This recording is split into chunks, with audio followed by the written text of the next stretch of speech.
Hi, my name is Chef Janie Pendleton, and today we're going to be making farmer's cheese. So get out your pad of paper and a pen, and let's get started. The tools you will be needing will be a Dutch oven. We'll be needing a plastic spoon or a wooden spoon to be stirring our cheese. We'll need 2 pints or what is equivalent to 1 quart of whole milk. And try to get this so that it's not double pasteurized. We will need 1 cup of buttermilk that has been cultured. We'll need 2 teaspoons of lemon juice or white vinegar. Even lime juice works, but this is what will make it curdle. And we need 3/4 of a teaspoon of salt to 1 teaspoon of salt. And that's your taste. It'd be bland without the salt, so you definitely need the salt. And we'll mix this in a little bit later, so let's set this aside. Okay, first you want to take a colander, sit it down in your sink, and you want to line it with 3 to 4 layers of cheesecloth. On a medium-low heat, just above simmer I'd say, we're going to add our whole milk. If you can get this straight from the cow, trust me, you'd be better. But whole milk, at least pasteurized only once. But I wouldn't get anything that was pasteurized twice. You'll find it will have a harder time to curdle. Other things that I've tried that works is goat's milk. You can use a quart of goat's milk. And I'm sure for those who are lactose intolerant, you'd have to probably check on your label, but you could probably use a lactose-free milk as well.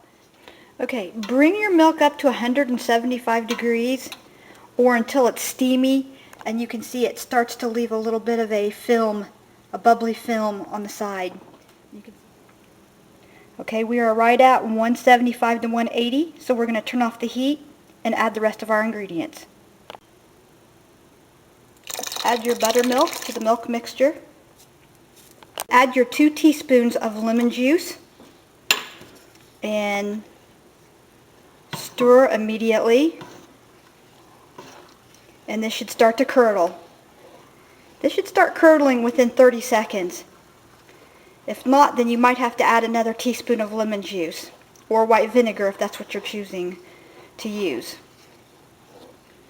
As you can see, this is actually starting to curl. And what you'll have here is what they call curds and whey.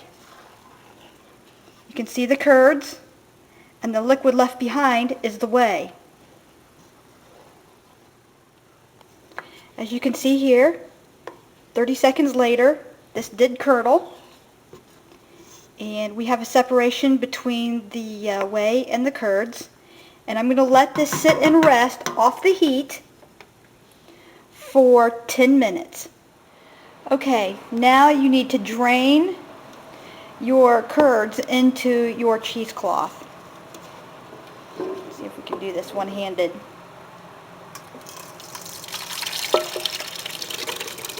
Here we go. And we're going to let that drain for probably about 5 minutes. Okay, when the cheese curds have drained really well, you can tell there won't be much fluid in the bottom of the colander, and it kind of holds its shape just a little bit there when you move it, like so. You can feel it's got a little bit of a spring-back texture. Then go ahead and tie this up. Okay, we're just going to gather the corners of the cheesecloth up like this. Kind of squeeze out a little bit of the liquids, just a little bit. You can see it. Kind of like icing a cake. You don't squeeze too hard, you'll push the curds through. Take a string. I always give it a little bit of a spin, and then I take a string and tie it like so. Okay, once this has been tied, I'm now going to tie this to a wooden spoon. I'm going to transfer this to a taller stock pot. Make sure your spoon is wide enough for the diameter of the pot. And you can see this is just hanging. and it's still draining. And I'm going to let this drain for about 30 minutes to 45 minutes. Okay, our 30 minutes is up. And what we're going to do is just remove wooden spoon. So I'm just going to open this up, and I'm just going to dump the cheese into the bowl, like so. Make sure I get all the cheese off. Look at that. Okay.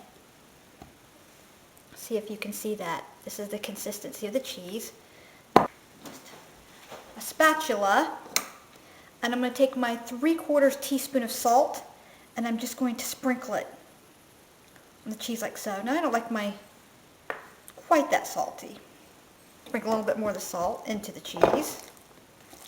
And just kind of blend, just lightly blending this with my spatula. I'm just going to taste sample it. I think it needs a little bit more salt. I think it's going to need the whole 3/4 teaspoon.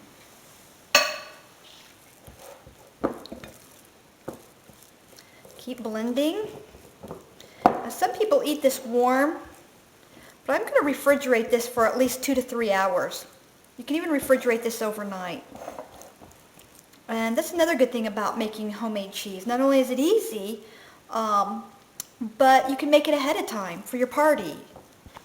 I'm just going to spoon this into a ramekin and kind of press. And then I will cover this in plastic wrap. And I will refrigerate for about 3 to 4 hours. Drizzle it with a little bit of olive oil. Just a little bit. Not that much. Get a little bit around the edge. And a little bit of cracked pepper. And there you have it.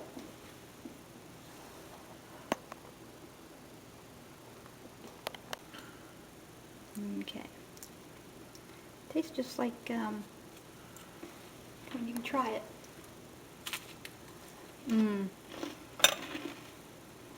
That's really good.